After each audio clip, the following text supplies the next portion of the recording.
शिक्षिकाएं, उनके विद्यार्थी यहाँ पर एकत्रित हैं। वरना नर्तकों के लिए तो वही प्रसिद्ध है कि मेंढक तोड़ने वाली स्थिति है। एक को तराजू के पलड़े न रखिए, दूसरा कूद कर उधर चला जाता है। लेकिन यहाँ सबको एक साथ देखकर सचमुच प्रसन्नता हुई है। यही होना चाहिए। बाबा तुलसीदास ने भी कहा कि जो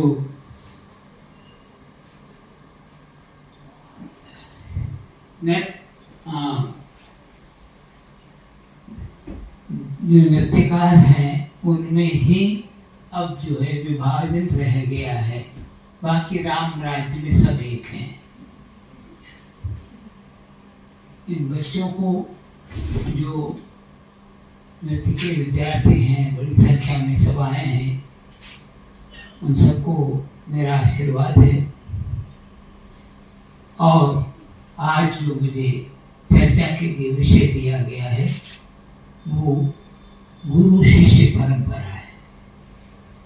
तो मैं उस पर तो बोलूँगा ही, जो कुछ यत्किंचित ज्ञान मुझे है उसके आधार से। लेकिन उससे अधिक मैं चाहूँगा कि आप केवल खामोशी सत्यनारायण की कथा सुनते रहें, मैं बोलते रहूं, ये न करें और इसे एक चर्चा सत्र बनाएं। आपने जो भी 2 साल, 4 साल, 5 साल या अधिक समय नृत्य की साधना की है, सीखा है, तो कुछ न कुछ प्रश्न आपके मन में जरूर होंगे। वे अपने प्रश्न उपस्थित करें, हम आपस में चर्चा करें तो ज़्यादा लाभदायी होगा आपके लिए भी और हमारे लिए भी। गुरु शिष्य परंपरा का प्रारंभ भारतीय परंपरा में भगवान शिव और भगवती पार्वती से हुआ।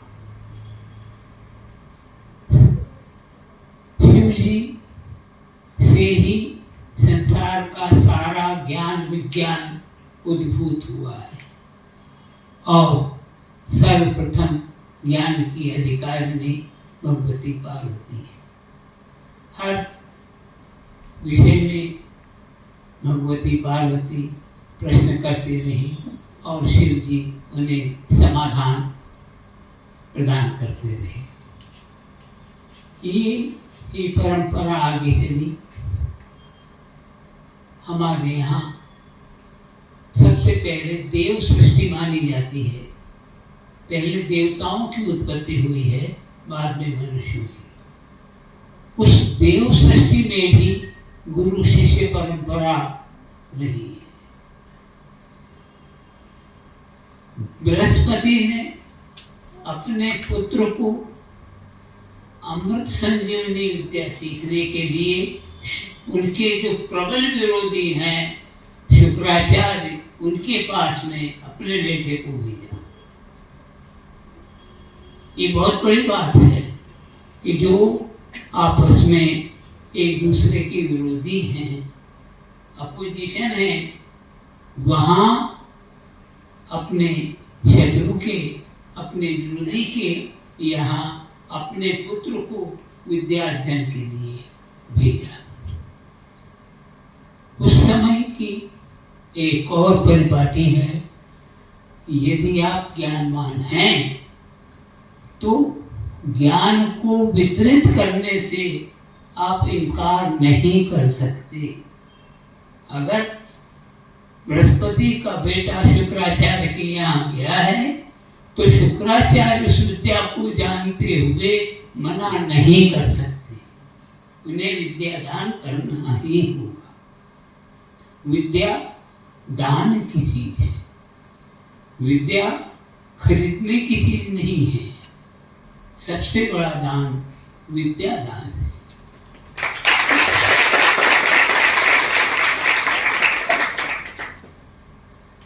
तो देव सृष्टि से हम हमारे यहाँ विद्यादान की परंपरा रही। फिर मानव सृष्टि बड़े बड़े ऋषिकुल स्थापित हुए।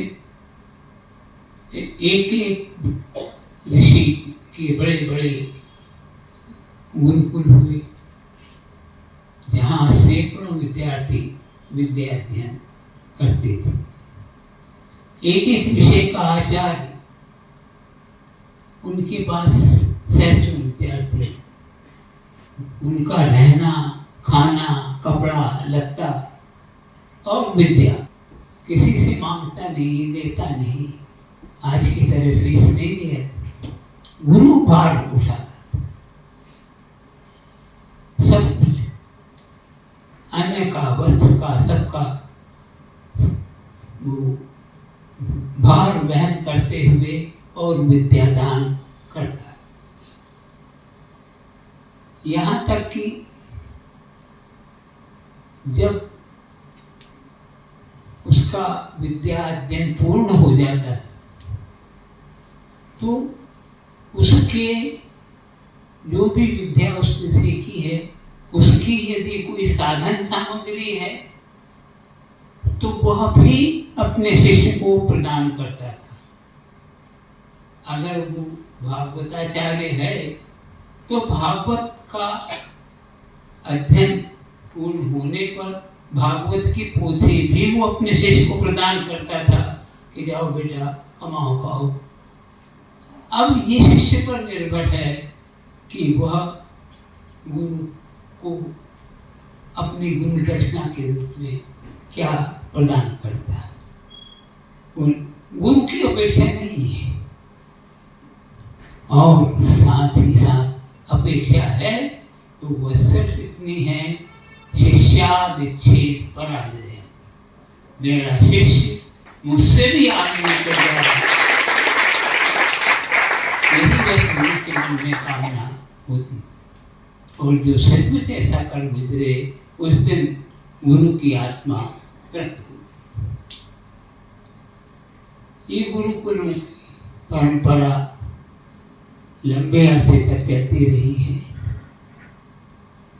ऋषियों में परस्पर सम्मान भाव भी रहा है। जैसे बृहस्पति का उदाहरण दिया, ऐसे ही इन गुरुकुलों में भी एक ऋषि एक विद्या का जानकार है और दूसरा दूसरी विद्या का जानकार है। उस दूसरी विद्या को भी जानने की अगर विद्यार्थी अपेक्षा रखता है तो वो श्रद्धा से प्रेम पूर्वक दूसरे ऋषि की यहाँ भेजता। वो उसे ये झूठा गर्व नहीं है कि हम ही सर्वज्ञ हैं।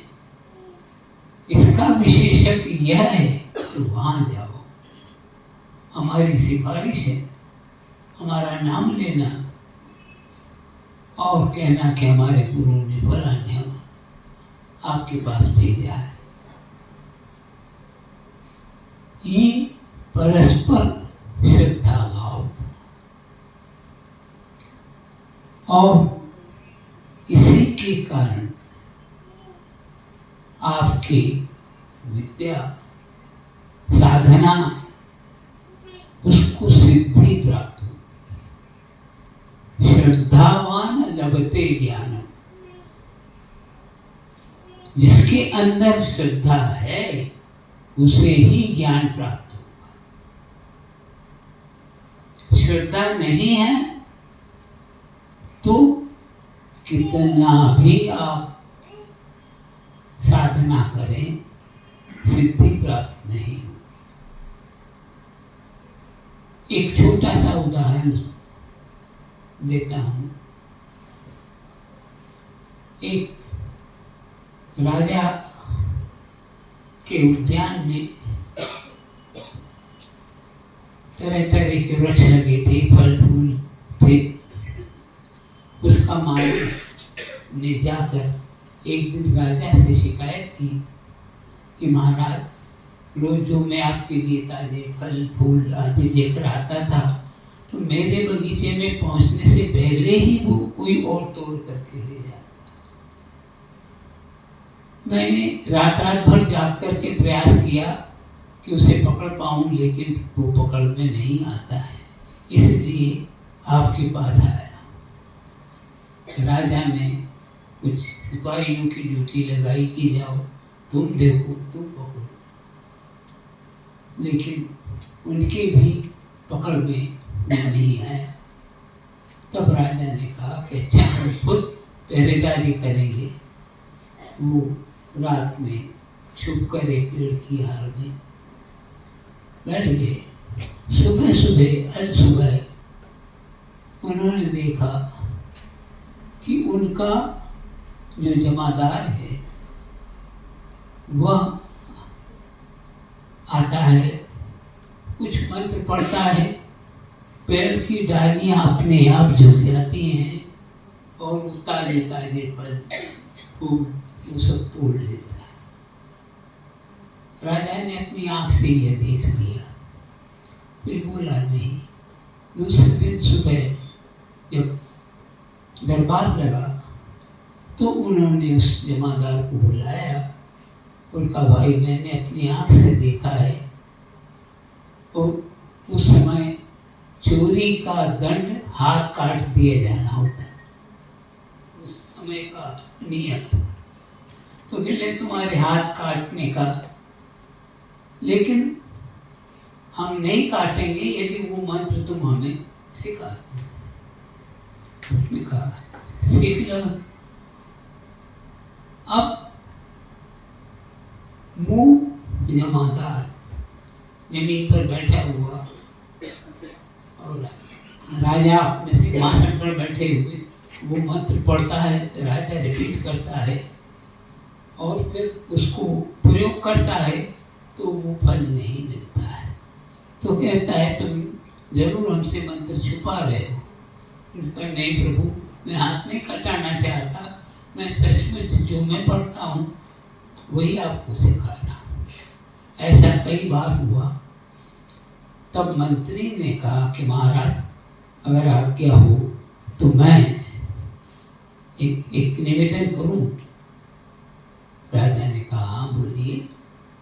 उन्होंने कहा देखिए, इस समय ये जमादार नहीं गुरु है और आप शिष्य हैं, इसलिए गुरु को ऊंचे आसन पर बैठाइए और आप जमीन पर बैठ करके विनम्रता पूर्वक हाथ जोड़ करके और प्रार्थना कीजिए कि ये मंत्र मुझे प्रदान किया जाए। राजा ने बात समझी और वैसा ही किया। तब वो मंत्र फलीभूत हो गया, राजा को भी याद हो गया। तो जो श्रद्धा हो उसे ही ज्ञान प्राप्त होता है। जब तक आपकी गुरु के प्रति सच्ची श्रद्धा नहीं होगी, निष्ठा नहीं होगी, तब तक सीख करके भी उसका कोई लाभ नहीं हो। हमारे यहाँ सैकड़ों उदाहरण हैं। एकलव्य का उदाहरण है, द्रोणाचार्य ने उसे शिक्षा देने से मना कर दिया। उसकी सच्ची श्रद्धा थी द्रोणाचार्य के प्रति। उसने मिट्टी की मूर्त बनाई, उसे ही ईश्वर माना, उसे ही देवता माना, उसे ही अपना आराध्य माना और अभ्यास करता रहा। तो जब सच्ची श्रद्धा हो तो वो ज्ञान स्वतः उद्भूत होता है, स्वतः प्रकटित होता है, रास्ता अपने आप दिखने लगता है। द्रोणाचार्य सिखा रहे हैं नित्य, लेकिन उससे भी बढ़कर बिना सिखाए सीख रहा है एकलव्य, जो उससे भी आगे निकल गया कि कुत्ते के मुंह में तीर मारे लेकिन खून का एक बूंद भी न निकला। ये कमाल अर्जुन को में नहीं था। ये श्रद्धा का फल। गुरु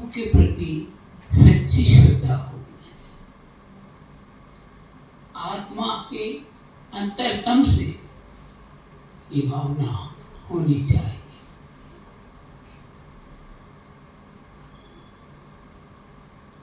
भाव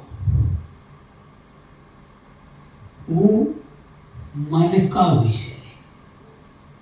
मन संकल्प विकल्प करता है, करूं ना करूं, अच्छा बुरा, तरह तरह का पारे की तरह है मन जो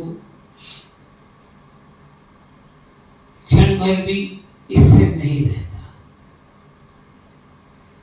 वो मन ही सारे सुखों और दुखों का कारक है। सारे ज्ञान विज्ञान का सबका कारक मन है। इसीलिए हमारे यहाँ कहा गया, तन्मे मन शिव संकल्पमस्तु। मेरा वो मन अच्छे संकल्पों से, शिव संकल्पों से, कल्याणकारी संकल्पों से भरा हो। मन में अच्छे विचार आए, तब जो मन संकल्प विकल्प करता है, बुद्धि डिसीजनरी पावर है, वो निर्णयात्मिका है। वो निर्णय लेते कि हाँ करना चाहिए, नहीं करना चाहिए। और वह जो कुछ संकल्प पर निर्णय लिया गया उसको एक्सक्यूज करती है अहंकार।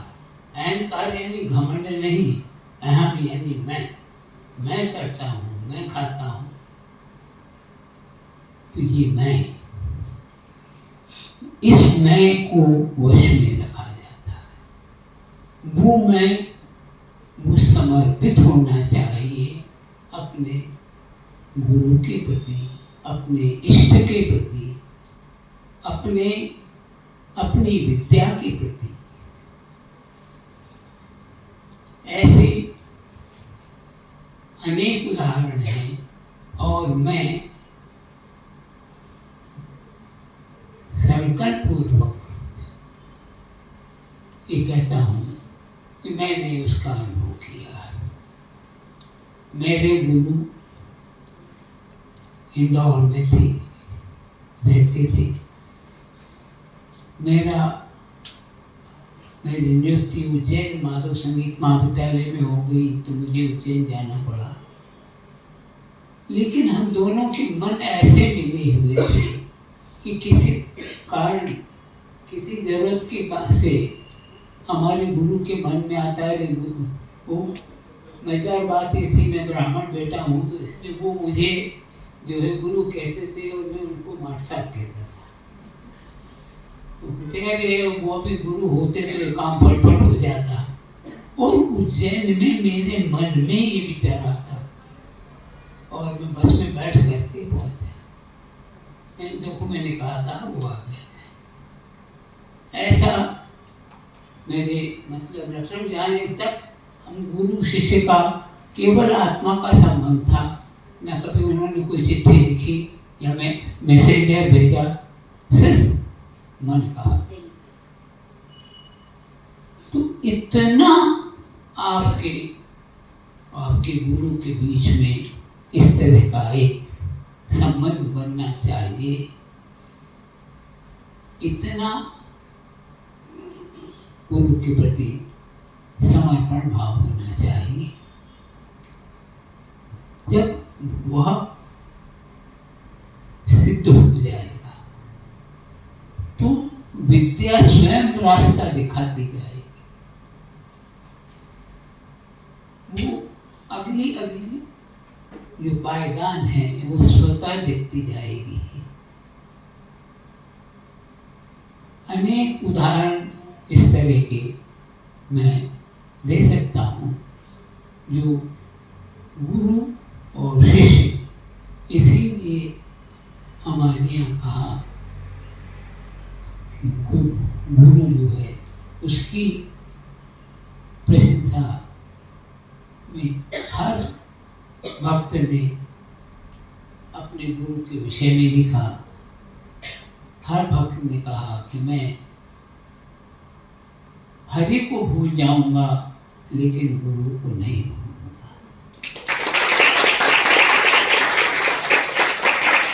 एक छोटा सा उदाहरण और दे करके किस तरह गुरु, क्योंकि बहुत समय हो गया है,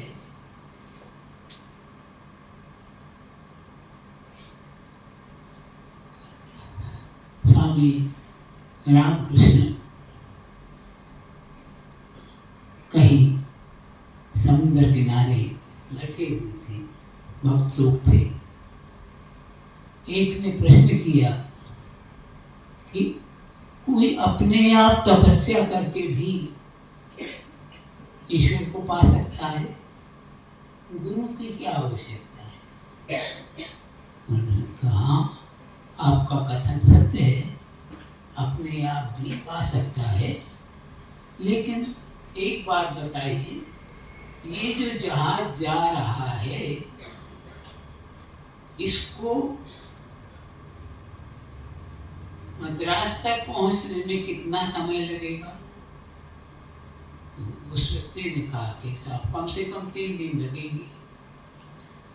तब उन्होंने कहा और अगर कोई पैदल चल के जाए तो कितना समय लगेगा? साहब उसको तो 2-3 महीने लग जाएंगे। तो उनका बस यही अंतर है कि गुरु नाम जहाज है, वो अंतर है, वो 3 दिन के अंदर आपको पहुंचा सकता है। तो गुरु शिष्य परंपरा हमारे देश में आदिकाल से रही है और वो हमें गुरु के प्रति श्रद्धा सिखाती है। अब अभी हम लोग चर्चा कर रहे थे, विद्या 3 प्रकार से प्राप्त होती है।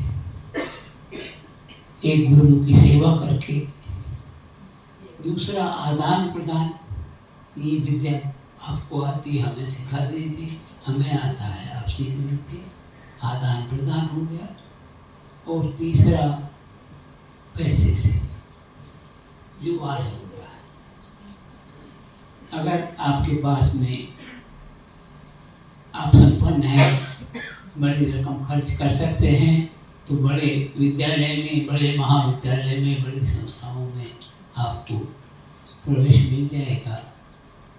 अगर आपके पास अर्थ नहीं है तो चाहे जितनी प्रतिभा हो, आप पिछड़े ही रह जाएंगे। ये इसलिए गुरु सेवा वाली जो विद्यादान है वो उच्चतम कहा गया, आदान प्रदान वाला मध्यम है, और अर्थ से खरीदी हुई विद्या जो है वो निकृष्ट मानी गई।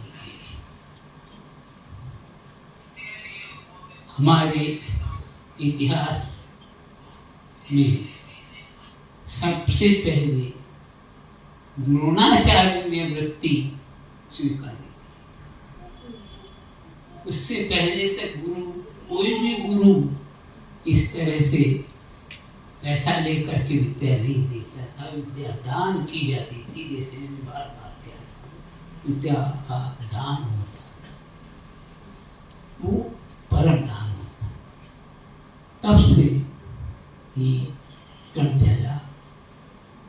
अब आज तो बड़ी समस्या यह भी है कि पहली क्लास में एक गुरु है, दूसरी क्लास में गए तो दूसरे गुरु आ गए, माध्यमिक स्तर पे पहुंचे तो हर विषय का अलग अलग गुरु आ गया, और ऊपर पहुंचे तो और कोई गुरु आ गया।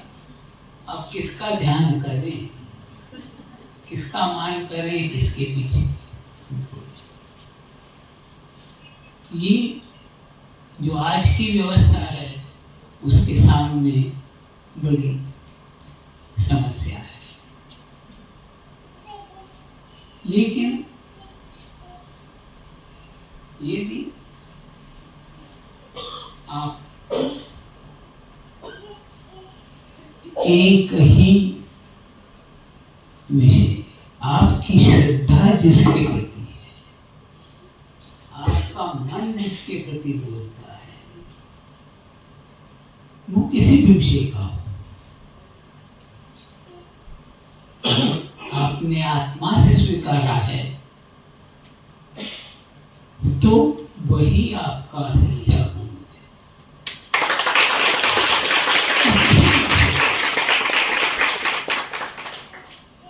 मैंने भी आप लोगों की तरह सरकारी स्कूल से प्राइमरी से लगा करके और उच्चतम डिग्री तक अनेक गुरुओं से सीखा, लेकिन चंद गुरु हैं जिनके प्रति मेरी श्रद्धा है, थी, है और रहेगी। एक मेरे साहित्य के गुरु, एक मेरे नृत्य के गुरु हैं, एक मेरे चित्रकला के गुरु हैं, और वो नहीं है कोई आज इस जगत में, लेकिन मैं आज भी उनका स्मरण करता हूँ और आज भी मुझे उनका स्मरण करने से मार्ग दिखाई पड़ने लगता है, वो भावना मेरी कार्य करती है। तो आपकी भावना जिसके प्रति जुड़ी हुई, वो चाहे आपके विषय का हो या ना हो, वो आपको मार्गदर्शन करने में सक्षम है। जीवन में मार्गदर्शन आवश्यक है। गुरु क्या करता है? मार्गदर्शन ही करता है। कान में मंत्र तो एक बार फूंक दिया जाता है, लेकिन वो मंत्र सिद्ध होने में लाख बार जपो, 50,000 बार जपो, 10,000 बार जपो, तब सिद्ध होता है। तो ऐसे ही जो गुरु का फूंका हुआ कान में जो मंत्र है, वह जीवन का राह दिखाता है। पुराने समय में अब तो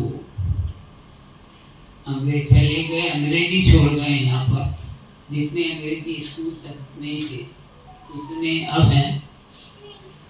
बाबा ये पढ़ाया जाता है। हमारे समय में तो अच्छे अच्छे जो है दीवार पर लिखे होते थे, किताबों में अच्छे अच्छे, वो संस्कार था। इस आंगन में हम बैठे, इसका नाम संस्कार भारती है। तो वो जो संस्कार, उस समय उसका अर्थ समझ में नहीं आता था। उस समय तो बस रटना है, इसे रट लिया। लेकिन जीवन में जब वो कठिन समय आता था, उस समय वही संस्कार, वही दोहे, वही चौपाइयाँ मार्गदर्शन करती।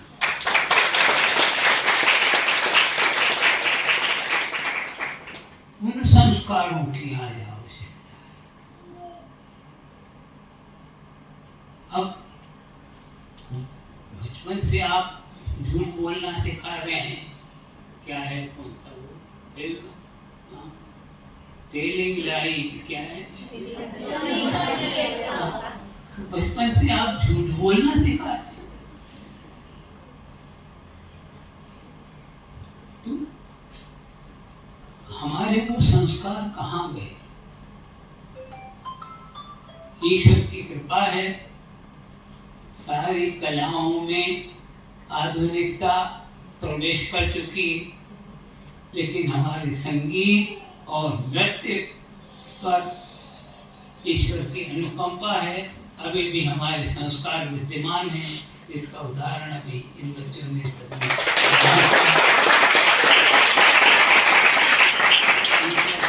बनाए रखे, और हम इसी प्रकार हमारे बच्चों को संस्कारित करते रहें, उन्हें संस्कार देते रहें।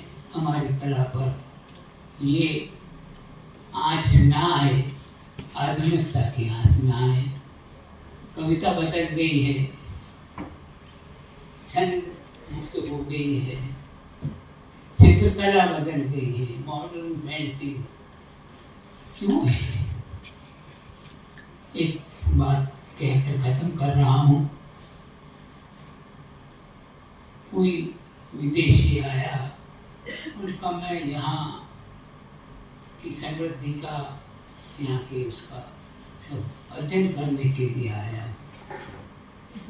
तो उसने कहा आपको इधर उधर भटकने की जरूरत नहीं है, किसी कलाकार को देख लीजिए, वो किस स्थिति में है। यदि वो संपन्न है, उसके मुंह से सौंदर्य की, श्रृंगार की, मधुरता की वाणी निकल रही है, तो समझो कि राज्य संपन्न है, सुखी है। और नहीं संतरास है, तो समझो कि ये प्रदेश कष्ट में है। आज वही संक्रमण काल है, विभिन्न संस्कृतियां आपस में मिल रही है। शास्त्रों में कहा है संक्रमण काल जो होता है, कालो अयम भया हुआ। कश्यप प्रजापति से जब अदिति ने पुत्र कामना की तो उसको देवता मिले। सोतन के द्वेषवश दीति भी पहुंची, कि मुझे भी संतान चाहिए।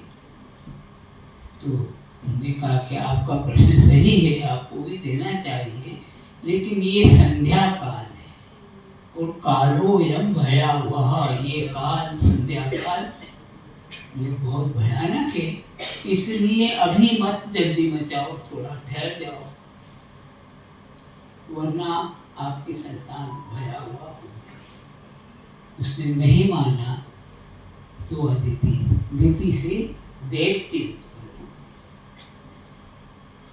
तो ये भी विभिन्न संस्कृतियों के मिलन की बेला है जो आज का समाज है।